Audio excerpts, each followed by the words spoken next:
की रैली निकाली, पता होगा सबको क्यों निकाली थी? मिलेट निकाली थी ना। मिलेट में क्या है? मोटे। हमें मोटे अनाज का प्रचार प्रसार करना है, गांव में हर जगह इसकी खेती हो। ठीक है। अब क्यों है मोटा अनाज को इतना महत्व क्यों दिया जा रहा है? क्योंकि मोटा अनाज एक इस तरीके का अनाज है जो संसार में सबसे ज़्यादा भारत में ही उगाया जाता है। और ये समझ लो कि एक मेडिसिन की तरह है मोटा अनाज। कितनी सारी बीमारियां हैं वो इससे अपने आप ही ठीक हो जाएंगी, हमें पता ही नहीं चलेगा। देख लो हमारे पहले टाइम पे जो दादा दादी होते थे या परदादा होते थे, नाना जी होते थे, नानी होती थी, वो कितने साल जीते थे? कितने साल रहते थे ना? 100 साल से ऊपर ही हो जाते थे। तो क्या वो मीठा नहीं खाते थे कभी? कितना मीठा खाते थे, घर में ही वो गुड़ बनाते थे, चीनी बनाते थे और उसका सेवन करते थे। क्या वो घी दूध नहीं खाते थे? खाते थे, घर का ही खाते थे और इतना दूध पीते थे कि 2-2 लीटर 3 लीटर भी दूध पीते होंगे। मक्खन बनाते थे तो मक्खन के साथ ही रोटियां खाते थे, घी भी नहीं बनाते थे उसका, खाते थे ना। लेकिन उनको कभी हमने इस टाइप की बीमारियां नहीं सुनी कि उनको बीपी हो रखा हो, उनको डायबिटीज हो रखी हो, हाइपरटेंशन हो रखा हो, किसी तरीके की जो परेशानियां आजकल होती हैं ऐसी उन्हें नहीं होती होंगी। होती तो होंगी ना कहीं अगर वो बहुत ज़्यादा गुड़ खा रहा है तो डायबिटीज के सिम्टम्स उनकी बॉडी में भी तो आते होंगे। तो उसका इलाज वो खुद ही कर लेते थे, उन्हें पता ही नहीं चलता था कि उसका इलाज भी हो गया। हमने इतना शुगर खाया, इतना गुड़ खाते थे, वो इतनी चीज़ें खाते थे जो आजकल अगर उसका आधा क्या 1/4 भी अगर हम खाएंगे तो शायद हमें कोई ना कोई बीमारी हो जाएगी। ज़्यादा लच्छी है। आजकल के कई बच्चे ऐसे हैं जिनमें खून की कमी है ना?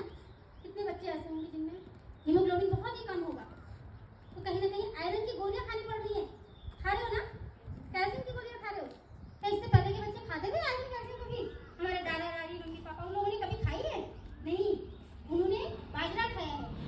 बाजरा अगर हम 100 ग्राम भी पर डे खाते हैं तो ये समझो कि दिन भर में बिल्कुल भी आयरन का कुछ ना खाएं हम तो उनकी पूर्ति हो जाती है। इतना आयरन उसमें होता है। 100 ग्राम का मतलब कितना कम, इतना कम भी अगर हम बाजरा खाते हैं पर डे, 100 ग्राम बाजरे की रोटी या कुछ भी बाजरे का खा लें तो समझो दिन भर में आयरन का आपको कुछ नहीं खाना है। लगभग वो छोटे बच्चों के लिए है, 3 साल तक के बच्चों के लिए अगर इतना कम। तो अगर सोचो आप बड़े हो, एक रोटी खाओगे तो आपको आयरन की गोली खानी पड़ेगी, कैल्शियम की गोली खानी पड़ेगी? नहीं ना। लेकिन हम क्या करते हैं, जैसे ही मटवे की रोटी देखते हैं कहते हैं काली सी रोटी, गले से नीचे नहीं उतरती, हमारे देख के हमारा मूड ऑफ हो जाता है कि मटवे की रोटी है। करते हो ना ऐसा? नहीं खाते हो। अच्छा तो हमने कम कर दिया। थोड़ा सा भी अगर बीपी बढ़ने की कगार पे था तो वो बैलेंस में हो गया। कितना फायदेमंद है ये अनाज, क्योंकि इसमें सारे पौष्टिक तत्व पाए जाते हैं जो हमारे लिए क्या है, जरूरी होते हैं। जो हम कहते हैं कि हमारे भोजन में पौष्टिक तत्व होते हैं जो हमारे जरूरी हैं, वो सारे इन मोटे अनाजों में हैं। मोटे इनको क्यों कह रहे हैं? क्योंकि एक तो ये मोटे होते हैं, ठीक है, दानेदार टाइप के मोटे होते हैं। दूसरा ये है कि ये हमारे आजकल की जिस हिसाब से हमारा क्लाइमेट चेंज हो रहा है, मौसम जिस टाइम पे बारिश का मौसम है बारिश नहीं हो रही है, धूप चाहिए तो धूप नहीं आ रही है, चेंज हो चुका है। इस विषम भौगोलिक परिस्थिति में भी अगर आप इसकी खेती करोगे तो बहुत अच्छी पैदावार हमें मिल सकती है। इसके लिए पानी की बहुत जरूरत नहीं होती है, बहुत ज़्यादा आपको यूरिया डालने हैं, खाद डालने हैं, केमिकल डालने, कुछ नहीं डालना है ना उसमें। बस आपने लगा दिया तो उसमें कम उपजाऊ भूमि में भी वो हो जाती है, कैसे भी मिट्टी हो उसमें भी उसे हो जाना है, ठीक है। पानी बारिश हो या ना हो फिर भी वो हो जाएगी। तो देखो फायदेमंद तो है। अगर हम उसे लगा रहे हैं तो ज़्यादा मेहनत नहीं करनी है, कोई केमिकल्स, कोई यूरिया, कोई पानी, सिंचाई वगैरह कुछ नहीं किया हमें, वैसे ही उसमें अच्छी खासी पैदावार हो रही है। दूसरा, अगर वो होता है तो उससे हमारी आधे से ज़्यादा बीमारियाँ दूर हो जा रही है। कंप्लीट जो खाना होता है एक फूड हमें मिल जा रहा है उससे सब कुछ। तो क्यों हम गेहूँ का आटा खा रहे हैं, क्यों चावल का आटा खा रहे हैं? गेहूँ के आटे में, चावल के आटे में कुछ ऐसे प्रोटीन्स हैं जैसे ग्लूटेन है, ठीक है, एक ऐसा प्रोटीन है जो डाइजेस्ट नहीं होता प्रॉपर्ली, जिससे हमें प्रोटीन बढ़ता है तो यूरिक एसिड बढ़ जाता है या कोई और बीमारियां लग जाती हैं। वो इनमें बिल्कुल भी नहीं होता है। अगर आप इनको खाओगे तो आपको सब कुछ अच्छा ही मिलना है ना। कैल्शियम की गोलियां तो वैसे ही हट जाएंगी हमारी। तो महिलाओं के साथ तो खासतौर से बहुत ज़्यादा दिक्कत है कि आयरन और कैल्शियम बहुत ज़्यादा कम होता है बॉडी में। तो उसके लिए हम सोचते हैं कि दूध पी लें, थोड़ा ये कर लें, थोड़ा आयरन की गोली खा लें, थोड़ा कैल्शियम की गोली खा लें, थोड़ा हॉर्लिक्स पी लें, थोड़ा बॉर्नविटा लगा लें जिसमें लिखा हुआ है कि कैल्शियम है। लिखा तो रहता ही है उनमें, कैल्शियम है इसमें, आयरन है इसमें। अब हो ना हो, भले ही उसमें मैदा हो, भले ही उसमें गेहूँ हो, तो हम क्यों ना उससे अच्छा मडवे की रोटी खाएं, बहुत ज़्यादा नहीं खाएं लेकिन आधी रोटी, एक रोटी। तो ये कैसे होगा? जब हम इसकी पैदावार बढ़ाएंगे ना, जब हम इसको लगाने के लिए फोर्स करेंगे कि हाँ इसकी खेती हो सकती है, कम उपजाऊ जमीन में भी हो सकती है, कहीं पर भी आसानी से हो सकता है। तो इंडिया में सबसे ज़्यादा वर्ल्ड में बेस्ट फर्स्ट नंबर पे है ये मोटे अनाज के क्षेत्र में ना। तो इसको बढ़ावा देने के लिए इस बार हमारे बजट में भी रखा गया कि मोटे अनाज को बढ़ावा दिया जाएगा, उसके लिए भी बजट रखा गया। लोगों को इसमें जो किसान वगैरह हैं उनको वो दिया जा रहा है, ऋण वगैरह दिया जा रहा है उसके लिए कि वो लोन लेके इसकी खेती करें, इसकी पैदावार को बढ़ाएं। क्योंकि भारत में बहुत ज़्यादा बच्चे कुपोषित हो चुके हैं, क्योंकि अब सब बच्चे रैपर का खा रहे हैं, कुरकुरे खा रहे हैं, ये खा रहे हैं, मैदा खा रहे हैं, मार्केट के चाउमीन खा रहे हैं, मोमो खा रहे हैं, क्या नहीं खाते हैं हम सब। कभी हम ये नहीं कहते कि आज जौ की रोटी खा के आए, बाजरे की रोटी खा के आए, मडवे का कुछ ऐसा खा रखा है हमने। हम तो उसे देखते तक नहीं, हमें लगता है कि क्या होता है, ये कौन खाता है, ये तो गरीबों का खाना है। पहले जब गरीब हुआ करता था इंडिया, अंग्रेज रहा करते थे, उस वक्त के शायद उस वक्त खाते थे, क्योंकि उस वक्त गरीबी थी, तो गेहूँ कहीं मिलता नहीं था, चावल कहीं मिलता नहीं था, इसलिए खाते होंगे। अब तो हम लोग अमीर हो गए हैं, तो अब हम क्यों खाएंगे मडवा? मडवा खाने के दिन नहीं है हमारे, बाजरा खाने के दिन नहीं है। ऐसा तो कहेंगे जौ का आटा खाएंगे हम? नहीं, अब तो हम अमीर हैं, मार्केट से चाउमीन खाएंगे, मैदा खाएंगे, है ना, मैदे की बनी चीज़ें खाएंगे। एक से एक प्रकार के आटे हैं, आज का महावीर है, भगवती है, आशीर्वाद है, आंचल है, क्या क्या आटे हैं, उनको खाएंगे। ऐसा ही कहेंगे ना, क्योंकि हमें पता ही नहीं, हमें जानकारी नहीं है कि जो मोटा अनाज है वो हमारे लिए कितना पौष्टिक है। अगर हम उसका सेवन रेगुलर कर रहे हैं तो समझो कि हम सब भी 100 साल से ज़्यादा जिएंगे, क्योंकि हमें किसी तरीके की बीमारी नहीं होगी। डायबिटीज इतनी बड़ी बीमारी है, वो कंट्रोल हो जानी है, शुगर कंट्रोल हो जाना है, हाइपरटेंशन वाला कंट्रोल हो जाना है, हमारी बॉडी में एसिड नहीं बनना है, प्रोटीन जो ज़्यादा बढ़ जाता है वो कंट्रोल हो जाना। तो बचा ही क्या, जिनसे बीमारी की शुरुआत होती है, अगर उनको जड़ से ही हम मिटाना चाहते हैं तो हमें दवाइयाँ छोड़ के मोटे अनाज को बढ़ावा देना पड़ेगा, है ना। धीरे धीरे आदत बनानी पड़ेगी कि हम मोटे अनाज को खाएं। थोड़ा सा खाओ पर खाओ जरूर। अब जाड़ों के सीजन में कितने लोगों के घर में मोटे अनाज का वो बना था, मडवे की रोटियां बनी थी, कितने बच्चों के घर में बनी थी?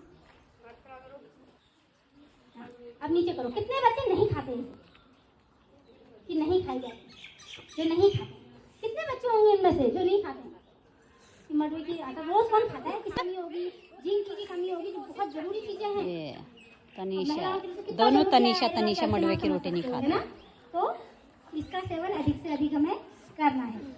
ठीक है, आगे थोड़ी सी जानकारी मैम आपको बताएंगी, Deepika ma'am. Good morning all of you.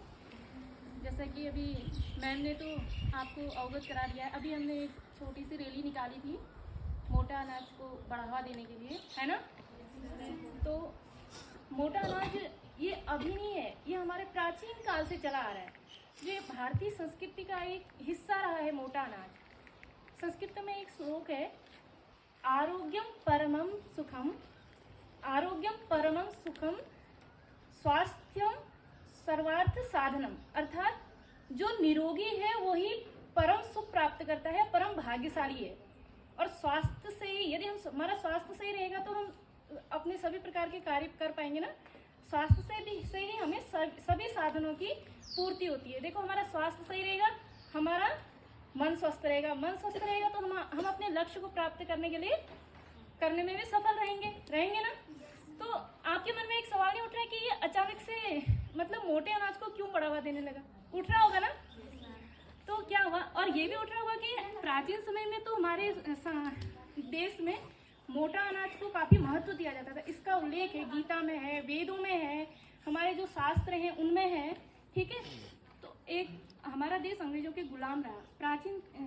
क्या हुआ फिर, उस समय अंग्रेजों ने किसानों से बिल्कुल बहुत ज़्यादा लगान कर होता है जो वसूलना शुरू कर दिया। तो क्या हुआ, जो खेती थी वो धीरे धीरे कम करने लगे लोग, मतलब फ्री में लगान वसूलने लगे। तो सन 1961 के आसपास एक हरित क्रांति आई। ठीक है, हरित क्रांति में क्या हुआ, जो ऐसा अनाज फसल उगाने लगे जिसमें थोड़े समय में और थोड़ी जगह में ज़्यादा अनाज हमें प्राप्त हो। भारत एक कृषि प्रधान देश है ना, तो यहाँ पे क्या है, ज़्यादातर किसान लोग हैं। तो उसमें क्या होने लगा, गेहूं जो होता है वो कम समय में उग जाता है और उसको उगाने के लिए कीटनाशक दवाइयों का प्रयोग किया जाने लगा, है ना। उसमें क्या होने लगा, बाजार में ज़्यादा गेहूं बिकने लगा। तो किसानों ने क्या करा, धीरे धीरे मोटा अनाज छोड़ दिया और जिससे ज़्यादा हमारा मुनाफा होने लगा उसको अपनाने लगे, उसको उसकी फसल करने लगे। तो उससे क्या हुआ, थोड़े समय में सब कुछ सही चलने लगा। मतलब भूखमरी धीरे धीरे कम होने लगी, कुपोषण मतलब एक प्रकार से जो गरीब लोग थे उनको थोड़ा फायदा होने लगा। तो ये एक मानसिकता हो गई, रूढ़िवादिता हो गई। आज हम लोग भी मानते हैं, कितने लोग कहते हैं कि भाई हम मोटा अनाज नहीं खाएंगे, मडवे की रोटी होती है घर में, नखरे करते हैं ना, करते हैं ना, सही हाँ बोलो या ना। जो करता है, जो नहीं करता वो नहीं बोलेगा, जो हाँ करता है वो हाँ बोलेगा। कितने लोग हैं जो मडवे और मक्का की रोटी खाने के लिए मना करते हैं?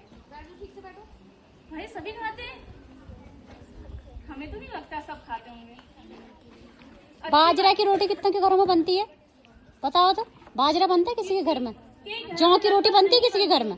बंद हो गई है ना, फिर वो शुरू की जानी है फिर से। तो धीरे धीरे क्या होने लगा, जब ये सब मानसिकता बनने लगी, भाई जो मोटा अनाज है वो एक गरीबों का है और जो गेहूं वगैरह है, देखो गेहूं इसलिए गरीब अमीर लोगों का भोजन बन गया क्योंकि गेहूं जो बड़े क्षेत्र में भी गेहूं उगाने लगे, जो उपजाऊ भूमि थी उसमें भी गेहूं उगाने लगे। क्यों? जो उसमें बड़ी बड़ी मशीनों से और ज़्यादातर दवाइयों का, खादों का उम्र धीरे धीरे कम होती जा रही है। प्राचीन समय में पहले क्या होता था, 100 साल से भी ज़्यादा लोग जीते थे। वो क्या करते थे, शुद्ध भोजन खाते थे, उसमें किसी प्रकार की मिलावट नहीं होती थी। आज हम लोगों की देखो औसत आयु कितनी है, ज़्यादा से ज़्यादा कितना जी रहे, 60 साल तक ही, मतलब एक औसत मतलब कहते हैं कि 60 साल के बाद जो ज़्यादा अच्छा खाना खाएगा वही जीवित रहता है। तो हमने ये इस 2023 को अंतर्राष्ट्रीय मोटा अनाज वर्ष के रूप में घोषित किया गया।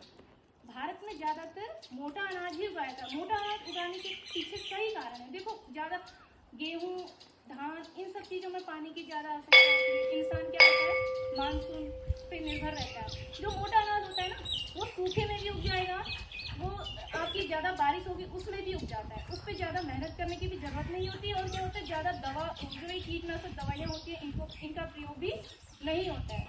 तो आप देखोगे कैसी कैसी बीमारियाँ हो जा रही हैं, डायबिटीज़ हो रहा है, हार्ट अटैक हो जा रहा है, शुगर हो जा रहा है, कुपोषण के शिकार हो जा रहे हैं।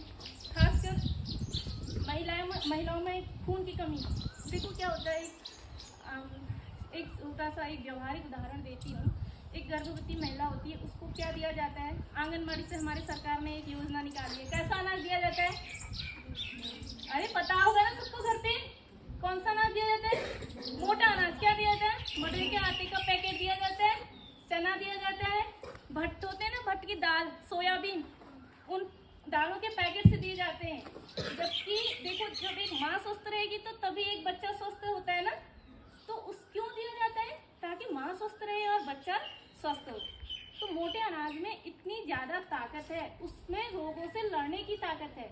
हम लोग गेहूं की रोटी खा रहे हैं आजकल, एक गेहूं की रोटी खाने से भी बीमारियां हो जा रही हैं। क्यों? क्योंकि उसमें गेहूं में क्या होता है, दवाइयों का प्रयोग किया जा रहा है ना, कीटनाशक दवाइयों का प्रयोग किया जा रहा है। तो हम लोगों को, और एक बार हम लोगों को ज़्यादा से ज़्यादा अपने घरों में भी बताना है, अपने आसपास में जिसके पिताजी माता पिता किसान हैं, खेती करते हैं, उनको भी बताना है भाई मोटे अनाज से क्या क्या फ़ायदे हैं। भारत सरकार ने मोटे अनाज, जो मोटे अनाज से जो भी हम प्रोडक्ट बनाते हैं, आजकल देखो हम लोग चाउमीन, पिज्ज़ा, बर्गर, कहीं भी जाते हैं, हम होटल में बैठते हैं, कोई डिमांड करता है भाई मुझे मडवे की रोटी दो, ज्वार बाजरे की, कोई करता है? कोई नहीं करता है। हम खाए जा रहे हैं चाउमीन, मोमो, समोसे, पिज्ज़ा, बर्गर, है ना, अच्छा लग रहा है खाते थे, बट हमें पता है कि ये हमारे शरीर के लिए नुकसान है, फिर भी खाए जा रहे हैं क्योंकि वो हमको अच्छा लगता है।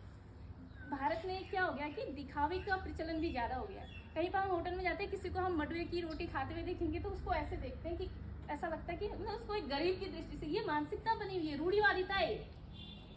लेकिन क्या है, आज अभी हमारा एक संयुक्त राष्ट्र संघ की महासभा हुई थी, तो उसमें क्या हुआ था, जितने भी बड़े बड़े हमारे मंत्री लोग आए थे, वहाँ पे गेहूं का आटा नहीं उपलब्ध कराया था, वहाँ पे मक्के की रोटी, ये मडवे की रोटी, मोटे अनाज से बने हुए खाद्य पदार्थ उपलब्ध थे, वहाँ पर खाने का भोजन उपलब्ध था। तो अभी हमारे भारत सरकार की इस पर बहुत सारे मतलब एक प्रोडक्ट जो बनाता है उनको लाभ दे रही है। क्या होता है, मोटवे की आटे का ब्रेड, बिस्किट्स वगैरह बन रहे हैं, नहीं बन रहे। तो सरकार इसमें क्या कर रही है, जो लोग ये इस प्रोडक्ट को बना रहे हैं तो उसको उसमें सब्सिडी दे रही है, ताकि हमारा जो प्रोडक्ट है आगे बढ़ता रहे। ठीक है, तो एक मुझे कहावत याद आ रही, कहते हैं ना, ओल्ड इज गोल्ड। ये हमारे प्राचीन समय से चलता था, अब दोबारा से वही आ रहा है। आज हम क्या कर रहे हैं, योगा, 21 जून को अंतर्राष्ट्रीय योगा दिवस मनाते हैं। क्यों? शरीर स्वस्थ रहेगा करके। तो हमारे प्रधानमंत्री जी ने ये अंतर्राष्ट्रीय स्तर पर हमारे इसको 2023 को मोटा अनाज वर्ष के रूप में घोषित करा है। ठीक है, तो हमें मोटा अनाज अधिक से अधिक, थोड़ा थोड़ा तो तब भी करना है, लेकिन खाना है, अधिक से अधिक उपजाना है, घर में बताना है कि मोटा अनाज उगाओ। ठीक है, तो ज़्यादा न बताते हुए मैं यहीं पे शब्दों को विराम देती हूँ। धन्यवाद।